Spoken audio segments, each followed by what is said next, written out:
ಶ್ರೀಗುರುಭ್ಯೋ ನಮಃ ಪರಮಗುರುಭ್ಯೋ ನಮಃ. ಶ್ರೀಮದಾನಂದತೀರ್ಥಭಗವತ್ಪಾದಾಚಾರ್ಯ ಗುರುಭ್ಯೋ ನಮಃ. ನರಸಿಂಹೋऽಖಿಲಜ್ಞಾನಮತಧ್ವಾन्तದಿವಾಕರः ಜಯತ್ಯಮಿತಸಜ್ಞಾನಸುಖಶಕ್ತಿಪಯೋನಿಧಿः ಕಲ್ಯಾಣಾದ್ಭುತಗಾತ್ರಾಯ ಕಾಮಿತಾರ್ಥಪ್ರದಾಯಿನೇ ಶ್ರೀಮದ್ವೆಂಕಟನಾಥಾರ್ಯ ಶ್ರೀನಿವಾಸಾಯ ತೇ ನಮಃ. ವ್ಯಾಸಾರ್ಯ ಭವನಾಶಾರ್ಯ ಶ್ರೀಶಾರ್ಯ ಗುಣರಾಶಯೇ ಹೃದ್ಯಾರ್ಯ ಶುದ್ಧವಿದ್ಯಾಯ ಮಧ್ವಾರ್ಯ ಚ ನಮೋ ನಮಃ. ನೌಮಿನ್ಯಾಯ ಸುಧಾಧಿಕರ್ಜರ ಮುನೀನ್ ಶ್ರೀಪಾದರಾಟ್ ಸನ್ಮಣೀನ್ ವ್ಯಾಸಾರ್ಯಾನ್ ವಿವಿಧಾಗಮಬ್ಧಿವಿಹರಾನ್ ಶ್ರೀವಾದಿರಾಜಾನಪಿ ವಂದೇ ಹಂಸವರಾನ್ ರಘೂತ್ತಮಗುರೂನ್ ವೈದಗ್ಧ್ಯವಾರಾಂ ನಿಧೀನ್ ಶ್ರೀ ಸತ್ಯವ್ರತ ರಾಘವೇಂದ್ರ ಮುನಿಪಾನ್ ಸದ್ಬೋಧಸಧ್ಯಾನಪಾನ್ ಸತ್ಯಾಭಿಜ್ಞಕರಾಬ್ಜೋತ್ಥಾನ್ ಪಂಚಾಶದ್ವರ್ಷಪೂಜಕಾನ್ ಸತ್ಯಪ್ರಮೋದತೀರ್ಥಾರ್ಯಾನ್ ನೌಮಿನ್ಯಾರ್ಯ ಸುಧಾರತಾನ್ ಶಾಸ್ತ್ರೇಷು ಪಾರದೃಶ್ವಾನಂ ಶಾಸ್ತ್ರಜ್ಞೇಷು ಚ ವತ್ಸಲಂ ದೀನಭಕ್ತೋದ್ಧಾರಕರಂ ಸತ್ಯಾತ್ಮಾನಂ ಗುರುಂ ಭಜೆ. ವಿದ್ಯಾಪೀಠವಿಧಾತಾರಂ ವಿದ್ಯಾವಾರಿಧಿಚಂದಿರಂ ವಿದ್ಯಾರ್ಥಿವತ್ಸಲಂ ವಂದೇ ಮಹಾಮಹಿಮಸದ್ಗುರುಂ. ಏಕಾದಶೀಮಹಂ ವಂದೇ ಪರಮಾಂ ಧೀಧನಪ್ರದಾಂ ಕೌಂಡಿನ್ಯದಿಷ್ಟಾಮಜ್ಞಾನದಾರಿದ್ರ್ಯಪರಿಹಾರಿಣೀಂ. ಸ್ವಸ್ತ್ಯಸ್ತು. ಹರಿ ಓಂ ಹರಿ ಓಂ ಹರಿ ಓಂ. ಅಧಿಕ ಮಾಸದ ಕೃಷ್ಣ ಪಕ್ಷ ಏಕಾದಶಿಯ ಹತ್ತಿರ ನಾವು ಬಂದಿದ್ದೇವೆ. ಪರಮಾದ್ಭುತವಾದ ವ್ರತ. ಧರ್ಮರಾಜ ಮತ್ತು ಕೃಷ್ಣ ಪರಮಾತ್ಮನ ಸಂವಾದದಲ್ಲಿ ಪರಮರೋಚಕವಾದ ಕಥೆ ನಿರೂಪಿತವಾಗಿದೆ. ಧರ್ಮರಾಜ ಪ್ರಶ್ನೆ ಮಾಡ್ತಾನೆ, ಮಲಿಮ್ಲುಚಸ್ಯ ಮಾಸಸ್ಯ ಕೃಷ್ಣ ಕಾ ಕಥ್ಯತೆ ವಿಭೋ. ಅಧಿಕ ಮಾಸದ ಕೃಷ್ಣ ಪಕ್ಷದ ಏಕಾದಶಿಗೆ ಹೆಸರೇನು, ಅದರ ವಿಧಿವಿಧಾನಗಳೇನು, ಅವುಗಳನ್ನೆಲ್ಲ ನೀನು ತಿಳಿಸಿ ಹೇಳಬೇಕು. ನೀನು ಜಗತ್ಪತಿ ಅಲ್ವಾ, ಜಗತ್ಪಾಲಕ ನೀನಲ್ವಾ. ಏಕಾದಶಿ ಮುಂತಾದ ಧರ್ಮಗಳನ್ನು ಎಲ್ಲರಿಗೆ ವಿಧಾನ ಮಾಡಿ ಆ ಧರ್ಮಗಳ ಮೂಲಕ ಸಮಸ್ತ ಜಗತ್ತನ್ನು ಪಾಲನೆ ಮಾಡುವ ದೊರೆ ನೀನು. ಅದನ್ನು ಸರಿಯಾಗಿ ತಿಳಿದುಕೊಂಡು ಆಚರಣೆ ಮಾಡಬೇಕಾದ ದಾಸರು ನಾವು. ಆದ್ದರಿಂದಾಗಿ ಆ ಏಕಾದಶಿಯ ಉಪದೇಶವನ್ನು ಮಾಡಬೇಕು ಅಂತ ಪ್ರಶ್ನೆ ಮಾಡಿದಾಗ ಕೃಷ್ಣ ಪರಮಾತ್ಮ ಹೇಳ್ತಾನೆ, ಪರಮ ಅಂತ ಅದು ಅತ್ಯಂತ ಪ್ರಸಿದ್ಧವಾಗಿದೆ, ಪವಿತ್ರವಾಗಿದೆ, ಪಾಪ ಪರಿಹಾರಕವಾಗಿದೆ, ಭುಕ್ತಿ ಮುಕ್ತಿಪ್ರದವಾಗಿದೆ, ಮನುಷ್ಯರಿಗೆ ಸಕಲ ವಿಧವಾದ ಭಾಗ್ಯಗಳನ್ನು ಸೌಭಾಗ್ಯಗಳನ್ನು ಪ್ರದಾನ ಮಾಡುವುದಾಗಿದೆ. ಹಿಂದೆ ಪದ್ಮಿನಿ ಏಕಾದಶಿಯ ವಿಧಿವಿಧಾನಗಳನ್ನು ಹೇಗೆ ಹೇಳಲಾಗಿತ್ತೋ ಅದೇ ರೀತಿಯಾಗಿ ಈ ಏಕಾದಶಿಯನ್ನು ಕೂಡ ಆಚರಣೆ ಮಾಡಬೇಕು. ಅತಿ ವಿಶಿಷ್ಟವಾದ ಭಕ್ತಿಯಿಂದ ನರೋತ್ತಮ ನಾಮಕನಾದ ಪರಮಾತ್ಮನ ಪೂಜೆಯನ್ನು ಈ ಸಂದರ್ಭದಲ್ಲಿ ಮಾಡಬೇಕು. ಈ ಪರಮ ಏಕಾದಶಿಯ ವಿಶೇಷವಾದ ವಿಚಾರವನ್ನು ತಿಳಿಸೋದಕ್ಕಾಗಿ ಒಂದು ಮನೋಹರವಾದ ಕಥೆಯನ್ನು ನಾನು ಹೇಳ್ತೇನೆ. ಸಾವಧಾನ ಮನಸ್ಕನಾಗಿ ಶ್ರವಣ ಮಾಡುವಂಥ ಧರ್ಮರಾಜನಿಗೆ ಕೃಷ್ಣ ಪರಮಾತ್ಮ ಹೇಳಿದ. ಕಾಂಪಿಲ್ಯ ಅಂತ ಒಂದು ನಗರ. ಆ ನಗರದಲ್ಲಿ ಒಬ್ಬ ಬ್ರಾಹ್ಮಣ, ಅವನ ಹೆಸರು ಸುಮೇಧ ಅಂತ, ಪರಮಧಾರ್ಮಿಕನಾಗಿದ್ದಾನೆ. ಸುಮೇಧಾನ ಪತ್ನಿಯ ಹೆಸರು ಪವಿತ್ರ ಅಂತ, ಪತಿವ್ರತ ಪರಾಯಣಳಾಗಿದ್ದಾಳೆ. ಪೂರ್ವಜನ್ಮದ ಕರ್ಮ ಯಾರನ್ನೂ ಬಿಡೋದಿಲ್ಲ. ಏನಾದರೂ ಒಂದು ಕರ್ಮವನ್ನು ಮಾಡಿರ್ತೀವಲ್ವ, ಅದು ಪಾಪವೋ ಪುಣ್ಯವೋ. ದಾನ ಮಾಡಿರ್ತೇವೆ, ದಾನ ಮಾಡಿರೋದಿಲ್ಲ. ಅನ್ನದಾನ ಮಾಡಿರ್ತೇವೆ, ಅನ್ನದಾನ ಮಾಡಿರೋದಿಲ್ಲ. ವಿದ್ಯಾದಾನ ಮಾಡಿರ್ತಾನೆ, ವಿದ್ಯಾದಾನ ಮಾಡಿರೋದಿಲ್ಲ. ಧನದಾನ ಮಾಡಿರ್ತಾನೆ, ಕನ್ಯಾದಾನ ಮಾಡಿರ್ತಾನೆ. ಮಾಡದೇ ಇದ್ದವರು ಇದ್ದಾರೆ. ಹೀಗಾಗಿ ಯಾವ ದಾನವನ್ನು ಪೂರ್ವಜನ್ಮದಲ್ಲಿ ಮಾಡಿದ್ದಾನೆ ಅದನ್ನು ಈ ಜನ್ಮದಲ್ಲಿ ಅನುಭವಿಸ್ತಾನೆ. ಯಾವ ದಾನವನ್ನು ಹಿಂದಿನ ಜನ್ಮದಲ್ಲಿ ಮಾಡಿಲ್ಲ ಅದು ಅವನಿಗೆ ಶತಾಯ ಗತಾಯ ಪ್ರಯತ್ನ ಮಾಡಿದರೂ ಕೂಡ ಆ ವಸ್ತು ದೊರಕೋದಿಲ್ಲ. ಆ ಪದಾರ್ಥಗಳನ್ನು ಪಡಿಬೇಕಾದರೆ ಅತಿ ವಿಶಿಷ್ಟವಾದ ರೀತಿಯಲ್ಲಿ ಜ್ಞಾನಿಗಳು ಉಪದೇಶ ಮಾಡಿದ ಧರ್ಮಗಳನ್ನು ಆಚರಣೆ ಮಾಡಿದಾಗ ಮಾತ್ರ ಮತ್ತೆ ಅದನ್ನು ಪಡೆಯಲಾಗ್ತದೆ. ವಿದ್ಯಾದಾನ, ಧನದಾನ, ಯಾವುದೇ ದಾನ ಇರಲಿ. ಈ ಜನ್ಮದಲ್ಲಿ ನಾವು ವಿದ್ಯಾವಂತರಾಗಿದ್ದೇವೆ ಅಂತಂದರೆ ಹಿಂದಿನ ಜನ್ಮದಲ್ಲಿ ವಿದ್ಯಾದಾನವನ್ನು ಮಾಡಿದ್ದೇವೆ. ನೋಡ್ರಿ, ವಿದ್ಯೆಯನ್ನು ದಾನ ಮಾಡಬೇಕು. ವಿದ್ಯೆಯನ್ನು ದಹನ ಮಾಡಲು ಮುಂದಾಗಿರುವ ಕಾಲ ಇದು. ಸರ್ವಥಾ ಅಲ್ಲ, ವಿದ್ಯೆಯನ್ನು ದಾನ ಮಾಡಬೇಕು. ಅಂಥವರು ಮಾತ್ರ ವಿದ್ಯಾವಂತರಾಗ್ತಾರೆ. ಧಾರ್ಮಿಕ ವಿದ್ಯೆಯನ್ನು ದಾನ ಮಾಡಿದರೆ ಧಾರ್ಮಿಕವಾದ ವಿದ್ಯೆ ಅವರಿಗೆ ಒಲಿತದೆ. ಆದ್ದರಿಂದಾಗಿ ಎಷ್ಟು ಜನರಿಗೆ ಸಾಧ್ಯವಾಗ್ತದೆ ಅಷ್ಟು ಜನರಿಗೆ ನಾವು ಕಲಿತದ್ದನ್ನು ಬೋಧನೆ ಮಾಡಬೇಕು. ನಾರಾಯಣ ಪಂಡಿತಾಚಾರ್ಯರು ಅದನ್ನೇ ಹೇಳ್ತಾರೆ, ಬುಧೋಭಿಧಾನಂ ಶ್ರವಣಂ ಬುಧೇತರಃ ಧ್ರುವಂ ವಿದಧ್ಯಾತ್ ವಿಮುಕ್ಷುರಾತ್ಮನಃ. ಹಣಕ್ಕೆ ಮಾರಿಕೊಳ್ಳಬಾರದು ವಿದ್ಯೆಯನ್ನು ದಾನ ಮಾಡಬೇಕು ಅಂತ ಹೇಳ್ತಾರೆ. ಹಾಗೆ ಯಾರು ವಿದ್ಯಾದಾನ ಮಾಡಿದ್ದಾರೆ ಈ ಜನ್ಮದಲ್ಲಿ ವಿದ್ಯಾವಂತರಾಗ್ತಾರೆ. ಧನದಾನ ಮಾಡಿದವರು ಧನವಂತರಾಗ್ತಾರೆ. ಅನ್ನದಾನ ಮಾಡಿದವರು ಅನ್ನ ಪಡಿತಾರೆ. ಆದರೆ ಅವನ ಪ್ರಾರಬ್ಧ ಕರ್ಮ ಬಹಳ ವಿಚಿತ್ರವಾಗಿತ್ತು. ಧನಧಾನ್ಯ ವಿವರ್ಜಿತ. ಮನೆಯಲ್ಲಿ ಹಣ ಇಲ್ಲ, ಧಾನ್ಯವೂ ಮನೆಯಲ್ಲಿ ಇಲ್ಲ, ಊಟಕ್ಕೆ ಗತಿ ಇಲ್ಲ. ಆಯಿತು, ಊಟಕ್ಕೆ ಗತಿ ಇಲ್ಲ, ಮನೆಯಲ್ಲಿ ಧನ ಇಲ್ಲ, ಧಾನ್ಯ ಇಲ್ಲ. ಆದರೆ ಭಿಕ್ಷೆ ಕೇಳಿದರೆ ಯಾರಾದರೂ ಭಿಕ್ಷೆ ಹಾಕ್ತಾರೆ ಅಂತಂದರೆ ಅದೂ ಇಲ್ಲ. ಬೇಕಾದಷ್ಟು ಮನೆಗೆ ಭಿಕ್ಷೆಗಾಗಿ ತಿರುಗಿದರೂ ಕೂಡ ಯಾರ ಮನೆಯಲ್ಲೂ ಒಂದು ತುತ್ತು ಅನ್ನ ಅವನಿಗೆ ಸಿಗ್ತಾ ಇಲ್ಲ. ಎಂಥ ವಿಚಿತ್ರವಾದ ಪ್ರಾರಬ್ಧ ಇದೆ ನೋಡ್ರಿ. ಆದರೆ ಈ ಜನ್ಮದಲ್ಲಿ ಮಾತ್ರ ಮಹಾಧಾರ್ಮಿಕ. ಅವರನ್ನು ನೋಡಿದರೆ ಯಾಕೆ ಇಷ್ಟು ಕಷ್ಟ ಬಂದಿದೆ ಇವನಿಗೆ, ಯಾಕೆ ಇಂಥ ದಾರಿದ್ರ್ಯ, ತಿನ್ನೋದಕ್ಕಾಗಿ ಕುಡಿಯೋದಕ್ಕಾಗಿಯೂ ಸಹ ಮನೆಯಲ್ಲಿ ಏನೂ ಇಲ್ಲ ಅಂತಂದರೆ ಇಂಥ ದಾರಿದ್ರ್ಯಕ್ಕೆ ನಿಮಿತ್ತ ಏನು? ಹಾಗಾದರೆ ಅವನು ಮಾಡುವ ಧರ್ಮವೇ ನಿಮಿತ್ತ ಅಂತ ಅನೇಕ ಜನ ಹೇಳೋರುಂಟು. ಆದರೆ ಅವನು ಮಾತ್ರ ಹಾಗೆ ತಿಳಿಲಿಲ್ಲ. ಸುಮೇಧ ಅಪ್ಪ ಅವರಿಗೆ ಆ ಸುಂದರವಾದ ಹೆಸರನ್ನೇ, ನಾಮಕರಣವನ್ನೇ ಮಾಡಿದ್ದ. ಒಳ್ಳೆ ಪ್ರಜ್ಞಾ ಪಾಠವಗಳಿರುವ ಮಹಾನುಭಾವ. ಪೂರ್ವಜನ್ಮದಲ್ಲಿ ಮಾಡಿದ ಕರ್ಮದಿಂದ ಈ ಜನ್ಮದಲ್ಲಿ ಈ ದಾರಿದ್ರ್ಯವನ್ನು ಅನುಭವಿಸ್ತಾ ಇದ್ದೇನೆ ಅಂತ ಅವನು ತಿಳಿತಾನೆ. ಬೇಕಾದಷ್ಟು ಮನೆಗೆ ಹೋಗಿ ಯಾಚನೆ ಮಾಡಿದರು. ಶ್ರೀಮಂತರ ಮನೆಗೆ ಹೋಗಿ ಯಾಚನೆ ಮಾಡಿದರೂ ಕೂಡ ಅವನಿಗೆ ನಿರಾಸೆಯೇ ಎದುರಾಗ್ತಿತ್ತೇ ಹೊರತು ಅವನಿಗೆ ಧನ ಧಾನ್ಯಗಳು ಸಿಗ್ತಾ ಇರಲಿಲ್ಲ. ಊಟಕ್ಕೆ ಏನೂ ಸಿಗಲಿಲ್ಲ, ವಸ್ತ್ರಗಳು ಸಿಗಲಿಲ್ಲ. ಹೊದ್ಕೊಳ್ಳೋದಕ್ಕಾಗಿ ಉಟ್ಕೊಳ್ಳೋದಕ್ಕಾಗಿ ಅವಳ ಹೆಂಡತಿ ಪವಿತ್ರ ಹೇಗಿದ್ದಾಳೆ? ಕಾಡುವವಳಲ್ಲ, ಬೇಡುವವಳಲ್ಲ, ಪರಮ ಪತಿವ್ರತ ಶಿರೋಮಣಿ ಅವಳು. ಒಳ್ಳೆಯ ರೂಪ ಇದೆ, ಯೌವನ ಇದೆ, ಮಧುರತೆ ಇದೆ, ಒಳ್ಳೆ ಮಾತುಗಳನ್ನಾಡ್ತಾಳೆ, ಸಿಹಿಯಾದ ಮಾತುಗಳನ್ನಾಡ್ತಾಳೆ. ನಾರಿ ಶುಶ್ರೂಷತೆ ಪತಿಂ. ನನ್ನ ಕೆಲಸ ಏನಪ್ಪ? ಗಂಡನ ಸೇವೆ ಮಾಡೋದು ನನ್ನ ಕೆಲಸ. ಪತ್ಯಂತರ್ಯಾಮಿಯಾದ ಪರಮಾತ್ಮನನ್ನು ಒಲಿಸಿಕೊಳ್ಳೋದು ನನ್ನ ಕೆಲಸ. ಊಟ ಮಾಡೋದು ನನ್ನ ಕೆಲಸ ಅಲ್ಲ. ಧನ ಸಂಪಾದಿಸೋದು ನನ್ನ ಕೆಲಸ ಅಲ್ಲ. ಹಣವನ್ನು ರಕ್ಷಣೆ ಮಾಡೋದು ನನ್ನ ಕೆಲಸ ಅಲ್ಲ. ಅಂದುಕೊಂಡವರಿಗೆ ಸಾವಿರಾರು ಕೆಲಸಗಳು. ಆದರೆ ಪ್ರಧಾನ ಕಾರ್ಯ ಯಾವುದು ಅಂತಂದರೆ ಪತಿ ಶುಶ್ರೂಷೆಯನ್ನು ಪ್ರತಿನಿತ್ಯ ಮಾಡ್ತಾ ಇದ್ದಾಳೆ. ಗಂಡನಿಂದ ಅನೇಕ ತತ್ವಗಳನ್ನು ತಾನು ತಿಳಿತಾ ಇದ್ದಾಳೆ. ಜೀವನಕ್ಕೆ ಇಷ್ಟು ಸಾಕಲ್ವಾ? ಇಷ್ಟಕ್ಕೆ ಕೊರತೆ ಕೊಟ್ಟಿದ್ದಾನ ಭಗವಂತ? ಇಲ್ಲ. ಇದ್ದದ್ದರಲ್ಲೇನೇ ತೃಪ್ತರಾಗಿರೋದು ಅಂತಂದರೆ ಇದೆ. ಅವಳನ್ನು ನೋಡಿ ನಾವು ಕಲಿಯಬೇಕು. ಪವಿತ್ರ, ಅವಳ ಸ್ಮರಣೆಯು ನಮ್ಮನ್ನು ಪವಿತ್ರನಾಗಿ ಮಾಡ್ತದೆ. ಈ ದಂಪತಿಗಳ ಸ್ಮರಣೆ ಸುಮೇಧ ಮತ್ತು ಪವಿತ್ರ, ಅತ್ಯದ್ಭುತವಾದ ದಾಂಪತ್ಯ.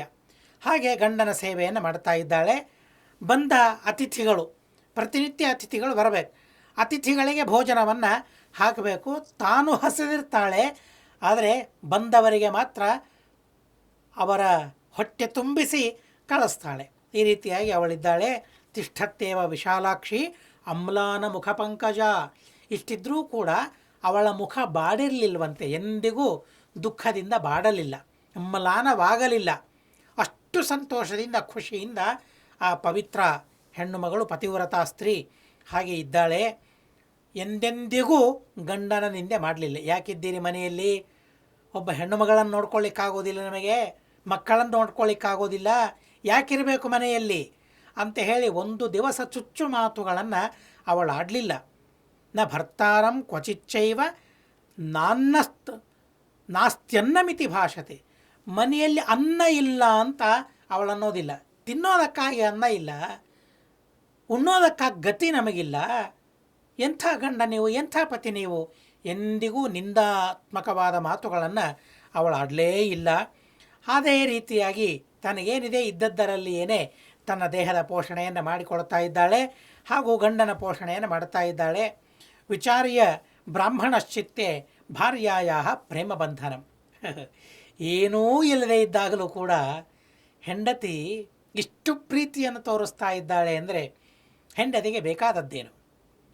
ಗಂಡ ಅಲ್ಲದೆ ಮತ್ತೇನು ಬೇಕು ಹೇಳಿ? ಹಣ ಬೇಕಿತ್ತು ಅಂತ ಆದರೆ, ಹೊಟ್ಟೆ ತುಂಬಿಸಿಕೊಳ್ಳಬೇಕಾಗಿತ್ತು ಅಂತಾದರೆ ಅದಕ್ಕಾಗಿ ತಾನು ಪರದಾಟ ಪಡ್ತಾ ಇದ್ಲು, ಅದಕ್ಕಾಗಿ ಗಂಡನನ್ನು ನಿಂದಿಸ್ತಾ ಇದ್ಲು. ಆದರೆ ಗಂಡನ ನಿಂದೆ ಮಾಡದೆ ಅವಳು ಉತ್ಸಾಹಭರಿತಳಾಗಿ ತಾನಿದ್ದಾಳೆ. ಅದನ್ನು ನೋಡಿ, ಆ ಪ್ರೇಮ ಬಂಧನವನ್ನು ನೋಡಿ ಆ ಪತಿಗೆ, ಸುಮೇಧ ಪತಿಗೆ ಬಹಳ ಸಂತೋಷವಾಗ್ತದೆ. ಏನು ಮಾಡಬೇಕು? ತನ್ನ ಭಾಗ್ಯವನ್ನು ನಿಂದೆ ಮಾಡಿಕೊಳ್ಳೋದು ಬಿಟ್ಟರೆ ಬೇರೆ ಏನೂ ಮಾಡಲಿಕ್ಕೆ ಆಗ್ತಾ ಇಲ್ಲ. ಹೌದು, ನನ್ನನ್ನು ಕಟ್ಟಿಕೊಂಡು ನನ್ನನ್ನು ವಿವಾಹವಾಗಿದೆ, ಆದ್ದರಿಂದಾಗಿ ನಿನಗೂ ನನ್ನ ಪರಿಸ್ಥಿತಿ ಬಂದಿದೆ, ನಿನಗೂ ಮನೆಯಲ್ಲಿ ತಿನ್ನಲಿಕ್ಕೆ ಉಣ್ಲಿಕ್ಕೆ ಗತಿ ಇಲ್ಲ, ಉಡ್ಲಿಕ್ಕೆ ಒಂದು ಒಳ್ಳೆಯ ವಸ್ತ್ರ ನಿನಗೇ ಇಲ್ಲ, ನನ್ನನ್ನು ಕಟ್ಟಿಕೊಂಡು ತಪ್ಪು ಮಾಡಿದೀಯಾ ನೀನು ಅಂತ ತನ್ನ ಮನಸ್ಸಿನಲ್ಲಿ ತಾನು ಅಂದ್ಕೊಳ್ತಾ ಇದ್ದಾನೆ. ಮನೆ ಕೆಲಸ ಯಾವುದೂ ಆಗ್ತಾ ಇಲ್ಲ. ಕಿಂ ಕರೋಮಿ ಕ್ವಗಚ್ಛಾಮಿ ತ್ವಮ್ಮೆ ಕಥರ ಶೋಭನೆ. ಹೆಂಡತಿಯ ಜೊತೆ ಮಾತಾಡ್ತಾ ಇದ್ದಾನೆ. ಏನು ಮಾಡೋಣ ಹೇಳು? ಮನೆಯಲ್ಲಿ ಇಂಥ ದಾರಿದ್ರ್ಯ ತಾಂಡವಿಸ್ತಾ ಇದೆ, ನಿನ್ನನ್ನು ಸರಿಯಾಗಿ ನೋಡ್ಕೊಳ್ಳಿಕ್ಕೆ ನನ್ನ ಕಡೆಯಿಂದ ಆಗ್ತಾ ಇಲ್ಲ, ಏನು ಮಾಡಲಿ ಹೇಳು ಅಂತ ಕೇಳ್ತಾ ಒಂದು ಮಾತಂತಾನೆ. ಸರಿ, ಇದ್ದ ಊರಲ್ಲಂತೂ ನಮಗೇನು ಹುಟ್ಟುತ್ತಾ ಇಲ್ಲ, ನಮ್ಮ ಬಗ್ಗೆ ಜನ ಏನು ತಿಳಿದಿದ್ದಾರೆ ಗೊತ್ತಿಲ್ಲ, ಯಾಕೆ ನಮಗೆ ದಾನ ಮಾಡ್ತಾ ಇಲ್ಲ, ಯಾಕೆ ನಮಗೆ ಕೊಡ್ತಾ ಇಲ್ಲ ನನಗೆ ಗೊತ್ತಿಲ್ಲ. ಅಧಿಕ ಮಾಸ ಇದೆ, ಆದರೂ ನಮಗೇನು ದಾನ ಬರ್ತಾ ಇಲ್ಲ, ಯಾಕೆ ಬರ್ತಾ ಇಲ್ಲ ಅಂತ ಅನ್ನೋದು ಮಾತ್ರ ಗೊತ್ತಿಲ್ಲ, ಅದು ಪ್ರಾರಬ್ಧ ಅಷ್ಟೇ.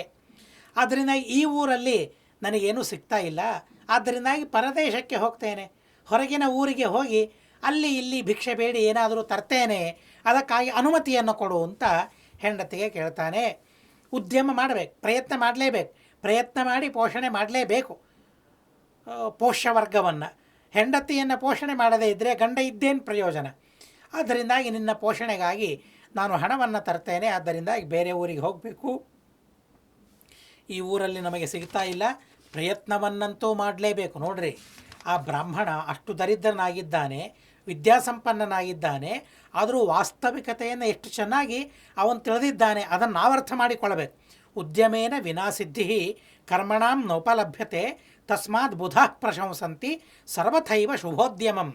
ಅನೇಕ ಜನ ಅಂತ ಇರ್ತಾರೆ, ತಪ್ಪಲ್ಲ ಒಂದರ್ಥದಲ್ಲಿ, ಆದರೆ ಆ ಸ್ಥೈರ್ಯ, ಆ ಧೈರ್ಯ, ಆ ಪಕ್ವತೆ ನಮಗಿದೆಯಾ ಅಂತ ಸಂದೇಹ ಬರ್ತದೆ. ಏನಾದರೂ ಪ್ರಯತ್ನ ಮಾಡಬೇಕು, ಮಕ್ಕಳಿಗಾಗಿ, ಹೆಂಡತಿಗಾಗಿ, ಉಪಜೀವನಕ್ಕಾಗಿ ಪ್ರಯತ್ನ ಮಾಡಬೇಕು ಅಂತ ಅಂದರೆ ಅನೇಕ ಜನ, ಹೊರಗಿನ ಜನರು ಹೇಳ್ತಾರೆ, ನಾವು ಕೆಲವು ಸಲ ಹೇಳ್ತಾ ಇರ್ತಾರೆ, ದೇವರಿದ್ದಾನಲ್ಲ, ಎಲ್ಲ ದೇವರು ನೋಡಿಕೊಳ್ತಾನೆ ಅಂತ ನಾವಂತೇವೆ. ಧೈರ್ಯವನ್ನು ಕೊಡೋಣ, ಹೆಂಡತಿಗಾಗಲಿ ಮಕ್ಕಳಿಗಾಗಲಿ ಈ ರೀತಿಯಾಗಿ ಹೇಳಿ ಭಗವಂತನಿದ್ದಾನೆ ಅಂತ ಹೇಳಿ ಧೈರ್ಯವನ್ನು ಕೊಡೋಣ. ಆದರೆ ಉದ್ಯಮವೇ ಇಲ್ಲ ಅಂತಾದರೆ, ಪ್ರಯತ್ನವೇ ಇಲ್ಲ ಅಂತಾದರೆ, ಕೆಲಸವೇ ಇಲ್ಲ ಅಂತಾದರೆ ದೇವರು ನಮಗೆ ಫಲವನ್ನು ಕೊಡ್ತಾನೆ ಹೇಗೆ? ಉದ್ಯಮದ ಮುಖಾಂತರ ತಾನೇ, ಪ್ರಯತ್ನದ ಮುಖಾಂತರ ತಾನೇ ಭಗವಂತ ನಮಗೆ ಫಲವನ್ನು ಕೊಡ್ತಾನೆ, ನಮಗೆ ಹಣ ಸಿಗೋದು. ಕೈ ಚಾಚಿದರೆ ದೇವರು ಕೈಯಲ್ಲಿ ಹಾಕಿಬಿಡ್ತಾನ? ಅಷ್ಟು ಪಕ್ವತೆ ನಮಗೆ ಇದೆಯಾ? ಅಷ್ಟು ಪಕ್ವತೆ ಇಲ್ಲ. ಅಲ್ಲದೇನೆ ಗೃಹಸ್ಥರು ನಾವು, ಆದ್ದರಿಂದಾಗಿ ಪ್ರಯತ್ನ ಮಾಡಲೇಬೇಕು, ಶಾಸ್ತ್ರೀಯವಾದ ಪ್ರಯತ್ನಗಳನ್ನು ಮಾಡಲೇಬೇಕು, ದೇವರು ಹೇಳಿದ ಪ್ರಯತ್ನಗಳನ್ನೇ ಮಾಡಲೇಬೇಕು. ದೇವರೇ ಅಲ್ವಾ ಪ್ರಯತ್ನ ಮಾಡಲೋದಕ್ಕಾಗಿ ಹೇಳಿದ್ದು, ಉಪಜೀವನಕ್ಕಾಗಿ ಪ್ರಯತ್ನವನ್ನು ಮಾಡಬೇಕು ಅಂತ ಆದೇಶ ಮಾಡಿದವನು ಭಗವಂತನೇ. ಆದ್ದರಿಂದಾಗ ಯಾವ ಪ್ರಯತ್ನಗಳನ್ನು ಮಾಡದೆ ದೇವರಿದ್ದಾನೆ, ನಮಗೆಲ್ಲ ಬರ್ತದೆ, ದೇವರಿದ್ದಾನೆ, ನಿಮಗೆಲ್ಲ ಕೊಡ್ತೇನೆ, ಯಾಕೆ ಚಿಂತೆ ಮಾಡ್ತೀರಿ? ಇಷ್ಟೆಲ್ಲ ಅಧ್ಯಯನ ಮಾಡಿದರೂ ಕೂಡ ದೇವರ ಮೇಲೆ ವಿಶ್ವಾಸ ಇಲ್ಲ ಅಂತಾದರೆ ಹೇಗೆ? ಇದು ವಿಶ್ವಾಸ ಇಲ್ಲದೆ ಇರುವ ಮಾತಲ್ಲ, ಇದು ದೇವರ ಮೇಲೆ ವಿಶ್ವಾಸ ಇದೆ. ಆದರೆ ದೇವರೇ ಉದ್ಯಮಕ್ಕಾಗಿ ಪ್ರಯತ್ನ ಮಾಡೋದಕ್ಕಾಗಿ ಎಷ್ಟು ಕಡೆಗೆ ಆದೇಶ ಮಾಡಿದ್ದಾನೆ.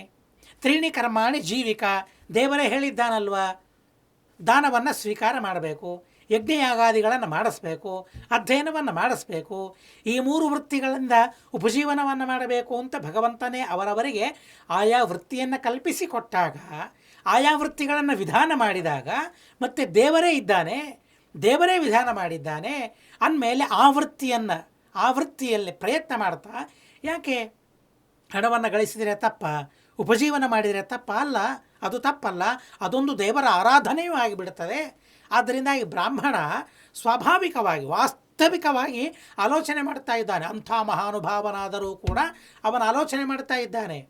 ಉದ್ಯಮೇನ ಪ್ರಯತ್ನ ಮಾಡಲೇಬೇಕಿಲ್ಲದೆ ಹೋದರೆ ಸಿದ್ಧಿ ಬರೋದಿಲ್ಲ. ಆದ್ದರಿಂದಾಗಿ ನಾನು ಬೇರೆ ದೇಶಕ್ಕೆ ಹೋಗಿ ನಾನು ಹಣ ಸಂಪಾದನೆ ಮಾಡಿಕೊಂಡು ಬರ್ತೇನೆ, ಆದ್ದರಿಂದಾಗಿ ನನಗೆ ಅನುಮತಿ ಕೊಡುವಂಥ ಪ್ರಾರ್ಥನೆ ಮಾಡಿದಾಗ ಪಾಪ ಗಂಡ ತನ್ನ ಮೇಲೆ ಮಾಡುವ ಪ್ರೀತಿ, ನಾನು ಉಪವಾಸದಿಂದ ಇದ್ದೇನೆ, ಹೇಗಾದರೂ ಉಪವಾಸ ಹಾಕಬಾರ್ದು ಅಂತನ್ನೋ ಭಾವನೆಯನ್ನು ಗಂಡನಲ್ಲಿ ನೋಡಿ ಬಹಳ ಪ್ರೀತಿ ಉಕ್ಕೇರಿದೆ ಆ ಹೆಣ್ಣು ಮಗಳಿಗೆ. ಪವಿತ್ರ ಅವಳಿಗೆ ಬಹಳ ಪ್ರೀತಿ ಉಕ್ಕೇರಿ ಕಣ್ಣಿಂದ ನೀರಿಡ್ತಾ ಇದ್ದಾಳೆ, ಕಣ್ಣೀರಿಡ್ತಾ ಇದ್ದಾಳೆ, ಅಳ್ತಾ ಇದ್ದಾಳೆ. ಎಂಥ ಪರಿಸ್ಥಿತಿ ಬಂದೋಯ್ತು ನಮಗೆ ಅಂತ ಹೇಳಿ ಎರಡೂ ಕೈಗಳನ್ನು ಜೋಡಿಸಿ ವಿನೀತಳಾಗಿ ಗಂಡನ ಜೊತೆಗೆ ಮಾತನಾಡ್ತಾಳೆ.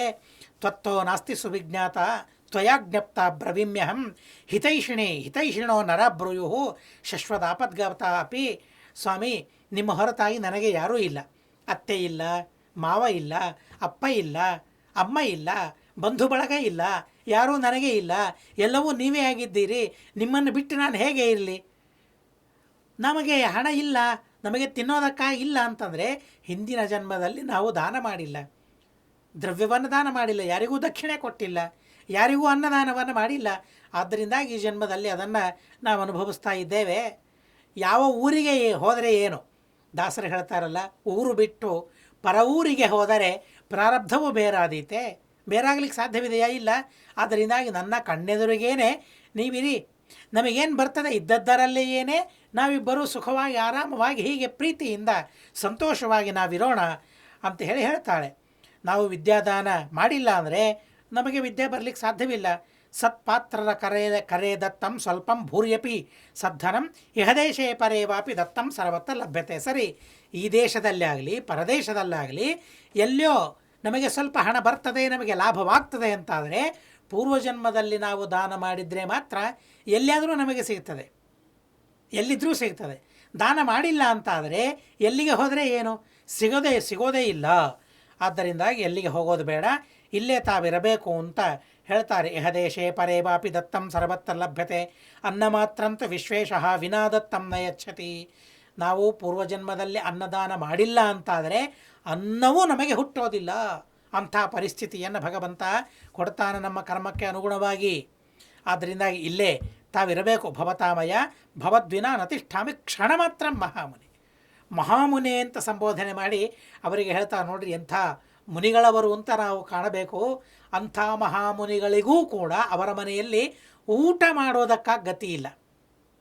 ಎಂಥ ಪರಿಸ್ಥಿತಿ ಎಂಥೆಂಥವರಿಗೆ ಬಂದೋಗ್ತದೆ. ಅವರವರ ಪ್ರಾರಬ್ಧವನ್ನು ನಾವು ಗಮನಿಸಬೇಕು. ಆದರೆ ವಿದ್ಯಾದರಿದ್ರರು ಮಾತ್ರ ಅಲ್ಲ, ಪ್ರೇಮ ದರಿದ್ರರು ಮಾತ್ರ ಅಲ್ಲ, ಜ್ಞಾನ ದರಿದ್ರರು ಮಾತ್ರ ಅಲ್ಲ, ಭಾವ ದಾರಿದ್ರ್ಯ ಮಾತ್ರ ಅವರಲ್ಲಿ ಇಲ್ಲ, ಭಕ್ತಿ ದಾರಿದ್ರ್ಯ ಅವರಲ್ಲಿ ಇಲ್ಲ. ಭಕ್ತಿಯಿಂದ ಶ್ರೀಮಂತರಾಗಿದ್ದಾರೆ, ಪ್ರೀತಿಯಿಂದ ಶ್ರೀಮಂತರಾಗಿದ್ದಾರೆ.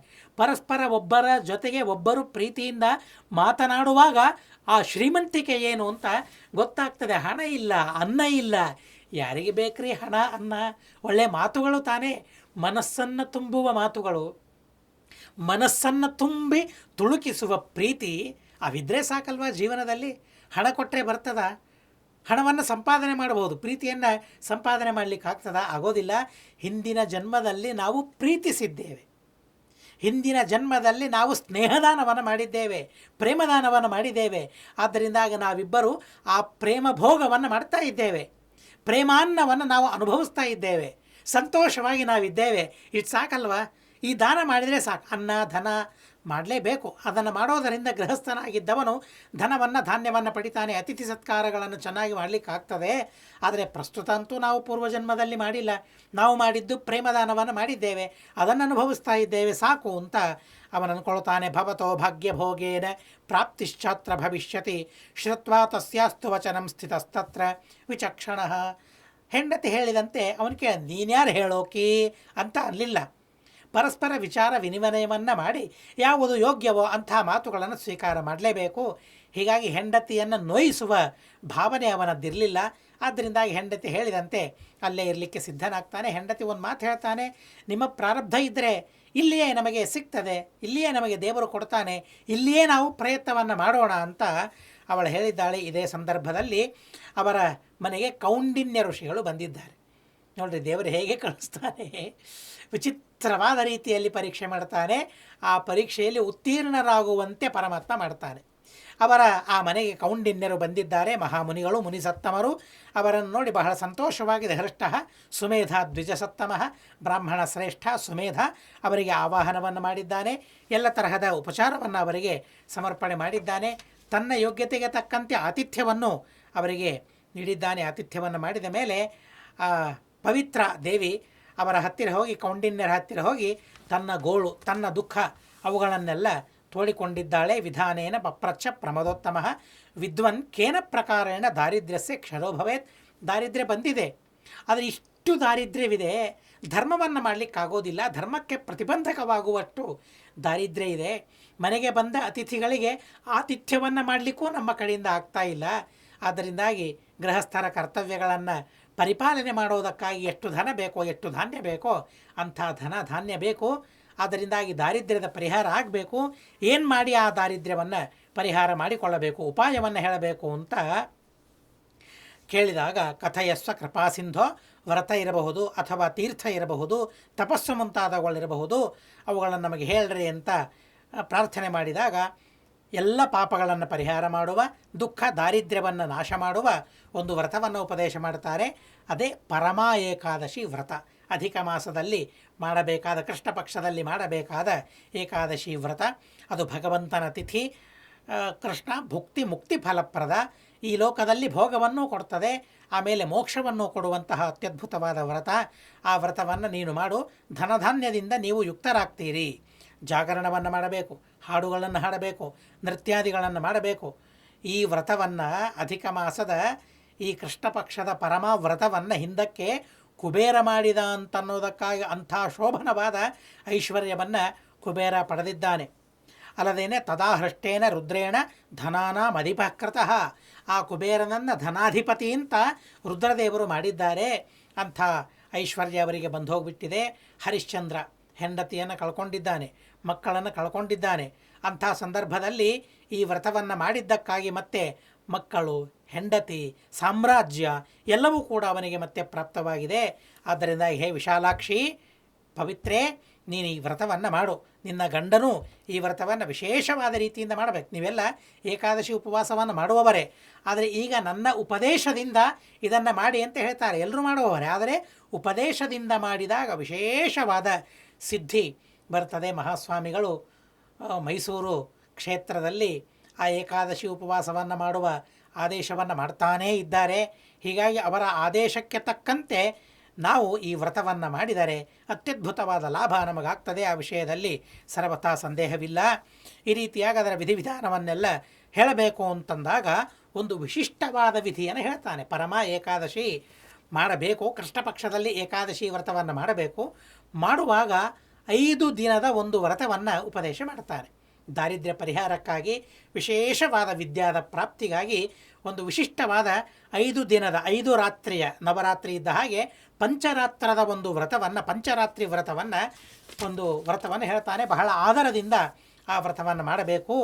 ಪ್ರಾತಸ್ನಾತ್ವಾ ನಿರಾಹಾರ ಯಸ್ತಿಷ್ಠೇತ್ತಿನ ಪಂಚಕಂ ಸ ಗಚ್ಚೇದ್ ವೈಷ್ಣವಂ ಸ್ಥಾನಂ ಪಿತೃಮಾತ್ರ ಪ್ರಿಯಾ ಸಮಂ. ಬೆಳಿಗ್ಗೆ ಸ್ನಾನ ಮಾಡಬೇಕು, ಆಹಾರವನ್ನು ಸ್ವೀಕಾರ ಮಾಡಬಾರದು, 5 ದಿನ ಉಪವಾಸವನ್ನು ಮಾಡಬೇಕು ಅಂತ ಹೇಳಿದ್ದಾರೆ. ಅದರಲ್ಲಿ ಏಕಾದಶಿಯೂ ಸೇರಿಕೊಂಡ್ರೆ ಬಹಳ ವಿಶಿಷ್ಟವಾದ ವ್ರತ ಅಂತ ಆಗ್ತದೆ. ಆದರೆ ಉಳಿದ 4 ದಿನ ಏನಿದೆಯಲ್ಲ, ಅನ್ನ ಸ್ವೀಕಾರ ಮಾಡಬಾರದು, ಅಷ್ಟೇ ಫಲಾಹಾರ ಸ್ವೀಕಾರ ಮಾಡಬಹುದು. ಅದೇ ಉಪವಾಸ ಅಂತಂದರೆ. ಏಕಾದಶಿ ಹೇಗೆ ನಿರ್ಜಲೋಪವಾಸ, ಹಾಗೆ ನಿರ್ಜಲೋಪವಾಸ ಯಾವ ವ್ರತಕ್ಕೂ ವಿಹಿತ ಅಲ್ಲ. ಆದ್ದರಿಂದಾಗಿ ಲಘುವಾದ ಫಲಾಹಾರವನ್ನು 4 ದಿನ ಮಾಡಿ ಏಕಾದಶಿ ದಿವಸ ವಿಶೇಷವಾಗಿ ನಿರಾಹಾರವನ್ನು ಮಾಡಬೇಕು ಅಂತ 5 ದಿನದ 5 ರಾತ್ರಿಯ ವ್ರತಗಳನ್ನು ಉಪದೇಶ ಮಾಡ್ತಾರೆ. ಅದು ನವಮಿಯಿಂದ ಪ್ರಾರಂಭ ಮಾಡಬಹುದು ಅಥವಾ ಅಷ್ಟಮಿಯಿಂದ ಪ್ರಾರಂಭ ಮಾಡಬಹುದು. ಒಟ್ಟಾರೆ ಏಕಾದಶಿ ಮಧ್ಯದಲ್ಲಿ ಬರುವಂತೆ 5 ದಿನದ ವ್ರತವನ್ನು ಮಾಡಬಹುದು. ಅಥವಾ ಏಕಾದಶಿ ಮಾಡಲಿಕ್ಕಾಗದೇ ಇದ್ದವರು, ಯಾರಿಗೆ ರೋಗ ಇದೆ, ಶಕ್ತಿ ಇಲ್ಲ, ಸಾಮರ್ಥ್ಯ ಇಲ್ಲ, ಅಂಥವರು 5 ದಿನದ ವ್ರತವನ್ನು ಮಾಡಬೇಕು ಅಂತಂದಾಗ ಕೇವಲ ಫಲಹಾರವನ್ನು ಸ್ವೀಕಾರ ಮಾಡಿ, ಏಕಾದಶಿ ಬಿಟ್ಟು. ಏಕಾದಶಿ ಬರುವಂತೆ 5 ದಿನ ಬೇಡ, ಏಕಾದಶಿ ಹೊರತಾಗಿ ಉಳಿದ 5 ದಿವಸಗಳಲ್ಲಿ ಫಲಹಾರ ಮಾಡ್ತಾ 5 ದಿನದ ವ್ರತವನ್ನು ಮಾಡಬೇಕು. ಏಕಾದಶಿ ಬರುವಂತೆ ಮಾಡೋದು ಅತಿ ವಿಶಿಷ್ಟ. ಅಂಥವರು ಮಾಡಿದರೆ ಅತಿ ವಿಶಿಷ್ಟವಾದ ಸ್ಥಾನಕ್ಕೆ ಅವರು ಹೋಗ್ತಾರೆ. ಏಕಾಶನಸ್ತು ಯೋ ಭೂಯಾತ್ ದಿನಾನಾಂ ಪಂಚಕಂ ನರಃ ಸರ್ವ ಪಾಪ ವಿನಿರ್ಮುಕ್ತ ಸ್ವರ್ಗಲೋಕೆ ಮಹೀಯತೆ. ಅಥವಾ ಏಕಭುಕ್ತ ಅಂತ ಮತ್ತೊಂದು ವ್ರತ, ಒಂದು ಹೊತ್ತು ಆಹಾರವನ್ನು ಸ್ವೀಕಾರ ಮಾಡೋದು. ಇದು ಏಕಾದಶಿಗೆ ಮಾತ್ರ ಸಂಬಂಧ ಇಲ್ಲ. ಏಕಾದಶಿ ಹೊರತಾಗಿ ಆ 5 ದಿವಸಗಳಲ್ಲಿ ಏಕಾದಶಿ ಬರದೇ ಇದ್ದಂತೆ ನೋಡಿಕೊಂಡು 5 ದಿವಸ ವಿಶೇಷವಾದ ರೀತಿಯಲ್ಲಿ ಮತ್ತೆ ವ್ರತವನ್ನು ಮಾಡಬಹುದು. ಕೇವಲ ಏಕಭುಕ್ತ, ಒಂದು ಹೊತ್ತು ಮಾತ್ರ ಭೋಜನವನ್ನು ಸ್ವೀಕಾರ ಮಾಡಿ, ಅಥವಾ ಒಂದು ಹೊತ್ತು ಫಲಹಾರವನ್ನು ಮಾತ್ರ ಸ್ವೀಕಾರ ಮಾಡಿ 5 ದಿನದ ವ್ರತವನ್ನು ಮಾಡಬಹುದು.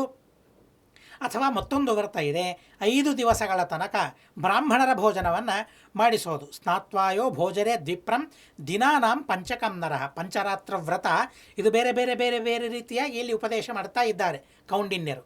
ಮೊದಲನೇದ್ದು 5 ದಿವಸ ಉಪವಾಸವಿರೋದು ಮೊದಲನೇದ್ದು, ಅಥವಾ 5 ದಿವಸ ಏಕಭುಕ್ತವನ್ನು ಮಾಡೋದು, ಅಥವಾ 5 ದಿವಸ ಬ್ರಾಹ್ಮಣರಿಗೆ ಭೋಜನವನ್ನು ಮಾಡಿಸೋದು. ಭೋಜಿತಂ ತೇನ ವಿಧಿನ ಸದೇವಾಸುರ ಮಾನುಷ್ಯಂ, ಎಲ್ಲ ದೇವತೆಗಳು ಪ್ರೀತರಾಗ್ತಾರೆ ಅಂತ ಹೇಳ್ತಾರೆ. ಅಥವಾ 5 ದಿವಸ ಪೂರ್ಣ ಕುಂಭವನ್ನು ಸುತೋಯೇನ, ನೀರು ತುಂಬಿದ ಆ ಪೂರ್ಣ ಕುಂಭವನ್ನು ಬ್ರಾಹ್ಮಣರಿಗೆ ದಾನ ಮಾಡೋದು. ಬ್ರಹ್ಮಾಂಡ ದಾನ ಮಾಡಿದ ಪುಣ್ಯ ಬರ್ತದೆ ಅಂತ ಹೇಳ್ತಾರೆ. ಪ್ರತಿನಿತ್ಯವೂ ಕೂಡ ರಜತ ಪಾತ್ರೆಯಲ್ಲಿ ತಿಲವನ್ನು ತುಂಬಿ ದಾನ ಮಾಡೋದು. ಇದರಿಂದ ಆ ಪಾತ್ರೆಯಲ್ಲಿ ಎಷ್ಟು ತಿಲ ಇದೆ ಅಷ್ಟು ಕಾಲದವರೆಗೆ ಅವರು ಸ್ವರ್ಗಲೋಕದಲ್ಲಿರ್ತಾರೆ ಅಂತ ಹೇಳ್ತಾರೆ. ಅಥವಾ ಪ್ರತಿನಿತ್ಯ 5, ಅದು ಬೆಳ್ಳೆಯದ್ದಾಗಿರಬಹುದು ಅಥವಾ ನಮ್ಮ ಶಕ್ತಿಗೆ ಅನುಗುಣವಾಗಿ ಬೇರೆ ಯಾವುದಾದ್ರೂ ಆಗಿರಬಹುದು, ಆ ಘೃತ ಪಾತ್ರಗಳನ್ನು 5 ದಿವಸ ಬ್ರಾಹ್ಮಣರಿಗೆ ಪ್ರತಿಯೊಂದು ದಿವಸ ದಾನ ಮಾಡಬೇಕು ಅಂತ ಹೇಳ್ತಾರೆ. ವಿಶಿಷ್ಟವಾದ ಭೋಗಗಳನ್ನು ಅನುಭವಿಸಿ ಅವರು ಸೂರ್ಯಲೋಕಕ್ಕೆ ಹೋಗ್ತಾರೆ. ಅಥವಾ 5 ದಿವಸ ಬ್ರಹ್ಮಚರ್ಯವನ್ನು ಪಾಲನೆ ಮಾಡೋದು. ಎಂತೆಂಥ ವ್ರತಗಳಿವೆ ನೋಡ್ರಿ. ಪಂಚರಾತ್ರಿ ವ್ರತ ಬಹಳ ವಿಶಿಷ್ಟವಾದ ವ್ರತ. 5 ದಿವಸ ಆ ಬ್ರಹ್ಮಚರ್ಯ ವ್ರತವನ್ನು ಪಾಲನೆ ಮಾಡೋದರಿಂದ ಸ್ವರ್ಗಲೋಕವನ್ನು ಅನುಭವಿಸ್ತಾರೆ. ಈ ರೀತಿಯಾಗಿ ಆ ಪಂಚರಾತ್ರಿ 5 ದಿನಗಳ ವ್ರತ ಯಾರು ಮಾಡ್ತಾರೆ, ನೀವು 5 ದಿನಗಳ ಈ ಎಲ್ಲ ವ್ರತವನ್ನು ಮಾಡಿರಿ. ಮತ್ತು ನಿಮಗೆ ಒಳ್ಳೆ ಐಶ್ವರ್ಯ, ಒಳ್ಳೆ ಧನ ಧಾನ್ಯ ಎಲ್ಲವೂ ಸಂಪನ್ನವಾಗ್ತದೆ, ಒಳ್ಳೆ ವಿದ್ಯೆ ನಿಮಗೆ ಸಿಗ್ತದೆ. ಈ ಪಂಚರಾತ್ರ ವ್ರತೇ ಪೂರ್ಣೆ ಪರಾಯ ಪ್ರಿಯ ಸಂಯುತ ಸಾಪಶ್ಯದ್ರಾಜಭವನ ಅದಾಯಂತಂ ನೃಪನಂದನಂ. 5 ದಿನದ ಈ ವ್ರತಗಳನ್ನು ಆ ದಂಪತಿಗಳು ಮಾಡಿದ್ದಾರೆ. ಪವಿತ್ರ ಸುಮೇಧಾ ದಂಪತಿಗಳು ಮಾಡಿದ್ದಾರೆ. ಮಾಡಿದಾಗ ಎಲ್ಲಿಯೋ ಹೊರಗೆ ಅವರು ಇದ್ದಾರೆ.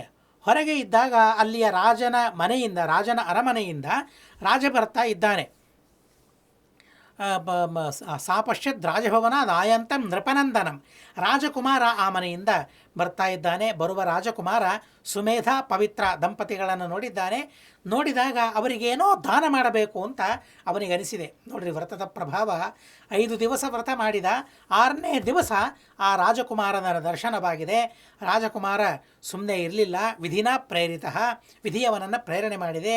ಒಂದು ಒಳ್ಳೆ ಭವ್ಯವಾದ ವಸ್ತುಗಳಿಂದ ಸಮನ್ವಿತವಾದ ಒಂದು ಒಳ್ಳೆ ಮನೆಯನ್ನು ಅವರಿಗೆ ದಾನ ಮಾಡಿದ್ದಾನೆ. ಅವರ ಉಪಜೀವನಕ್ಕಾಗಿ ಒಂದು ಗ್ರಾಮವನ್ನೇ ಅವರಿಗೆ ಕೊಟ್ಟು ಬಿಟ್ಟಿದ್ದಾನೆ ಬ್ರಾಹ್ಮಣನಿಗೆ. ಪ್ರಸನ್ನ ತಪಸಾ ರಾಜ ತಂ ಸ್ತುತ್ವ ಸ್ವಗ್ರಹಂ ಯರೋ. ಹೀಗೆ ಪ್ರಸನ್ನನಾಗಿ ಅವರಿಗೆ ದಾನವನ್ನು ಮಾಡಿ ಅಲ್ಲಿಂದ ರಾಜಕುಮಾರ ತನ್ನ ಮನೆಗೆ ತಾನು ಹೋಗಿದ್ದಾನೆ. ಹೀಗೆ ಅಧಿಕ ಮಾಸದ ಕೃಷ್ಣಪಕ್ಷದ ಪರಮಾ ಏಕಾದಶಿಯನ್ನು ಪರಮಾದರದಿಂದ ಅವನು ಮಾಡಿದ್ದಕ್ಕಾಗಿ, ಅದರ ಜೊತೆಗೆ ಪಂಚರಾತ್ರ ವ್ರತವನ್ನು ಮಾಡಿದ್ದಕ್ಕಾಗಿ ಎಲ್ಲ ಪಾಪಗಳಿಂದ ನಿರ್ಮುಕ್ತನಾಗಿ ಸಕಲ ವಿಧವಾದ ಸುಖಗಳಿಂದ ಸಮನ್ವಿತನಾಗಿ ಈ ಲೋಕದಲ್ಲಿ ಮತ್ತೆ ಭಗವಂತನ ಆದೇಶಕ್ಕೆ ಅನುಗುಣವಾಗಿ ವಿಹಿತವಾದ ಭೋಗಗಳನ್ನು ಅನುಭವಿಸಿ ನಂತರ ಅವನು ವಿಷ್ಣುಪುರಕ್ಕೆ ಸೇರಿದ್ದಾನೆ ಅಂತನೋ ಕಥೆಯನ್ನು ಹೇಳ್ತಾರೆ. ಯಾವ ಮನುಷ್ಯರು ಈ ಪರಮಾ ಏಕಾದಶಿಯನ್ನು ಪಂಚರಾತ್ರ ವ್ರತವನ್ನು ಯಾರು ಮಾಡ್ತಾರೆ ಅವರ ಪುಣ್ಯವನ್ನು ನನಗೂ ಹೇಳಲಿಕ್ಕೆ ಸಾಧ್ಯವಿಲ್ಲ ಅಂತ ಕೌಂಡಿನ್ಯರು ಹೇಳ್ತಾರೆ. ಪುಷ್ಕರಾದಿ ತೀರ್ಥಗಳಲ್ಲಿ ಸ್ನಾನ ಮಾಡಿದ ಫಲ, ಗಂಗಾದಿ ನದಿಗಳಲ್ಲಿ ಸ್ನಾನ ಮಾಡಿದ ಫಲ, ಗೋದಾನ ಮಾಡಿದ ಫಲ, ಗಯಾಶ್ರಾದ್ದ ಮಾಡಿದ ಫಲ, ಪಿತೃಗಳು ತೃಪ್ತರಾದರೆ ಏನು ಪುಣ್ಯ ಬರ್ತದೆ ಆ ಪುಣ್ಯ ಈ ವ್ರತವನ್ನು ಮಾಡೋದರಿಂದ ಬರ್ತದೆ. ಮಲಿಮೃಚೆ ಅಧಿಕ ಮಾಸದಲ್ಲಿ ಪಂಚರಾತ್ರ ಈ ವ್ರತ ಏನಿದೆಯಲ್ಲ ಅದು ಶುಕ್ಲ ಪಕ್ಷದಲ್ಲಾಗಲಿ ಕೃಷ್ಣ ಪಕ್ಷದಲ್ಲಾಗಲಿ, ಕೃಷ್ಣ ಪಕ್ಷದಲ್ಲಿ ವಿಧಾನ ಮಾಡಿದ್ದಾರೆ, ಆದ್ದರಿಂದಾಗಿ ಕೃಷ್ಣ ಪಕ್ಷದಲ್ಲಿ ವಿಶೇಷ. ಅಥವಾ ಎರಡೂ ಪಕ್ಷದಲ್ಲಿ 5 ದಿವಸದ ವ್ರತವನ್ನು ಮಾಡ್ತೇನೆ ಅಂತಂದರೆ ಶುಕ್ಲ ಪಕ್ಷದಲ್ಲಿ ಮಾಡೋದಕ್ಕಾಗಿ ಮುಂದಿನ ಅಧಿಕ ಮಾಸದವರೆಗೆ ನಾವು ಕಾಯಬೇಕಾಗ್ತದೆ, ಎದುರು ನೋಡಬೇಕಾಗ್ತದೆ. ಆದರೆ ಈಗ ಕೃಷ್ಣ ಪಕ್ಷ ಇನ್ನೂ ಇದೆ, 5 ದಿನಗಳ ವ್ರತವನ್ನು ಮಾಡಲಿಕ್ಕೆ ನಮಗಿನ್ನೂ ಅವಕಾಶವಿದೆ. ಆದ್ದರಿಂದ 5 ದಿವಸಗಳಲ್ಲಿ ನಮಗೆ ಸಾಧ್ಯವಾದ ಪಂಚರಾತ್ರ ವ್ರತವನ್ನು ಅವಶ್ಯವಾಗಿ ನಾವು ಮಾಡಬೇಕು. ಅದು ಪರಮಾ ಏಕಾದಶಿ, ಕೃಷ್ಣ ಪಕ್ಷ ಏಕಾದಶಿ, ಪದ್ಮಿನಿ ಏಕಾದಶಿ ಮತ್ತು ಅಧಿಕ ಮಾಸದ ಶುಕ್ಲ ಪಕ್ಷದ ಏಕಾದಶಿ. ವಿಶಿಷ್ಟವಾದ ಈ ಏಕಾದಶಿಯನ್ನು ಮಾಡೋದರಿಂದ ಮಾನುಷಂ ಜನುರಾಸಾಧ್ಯ,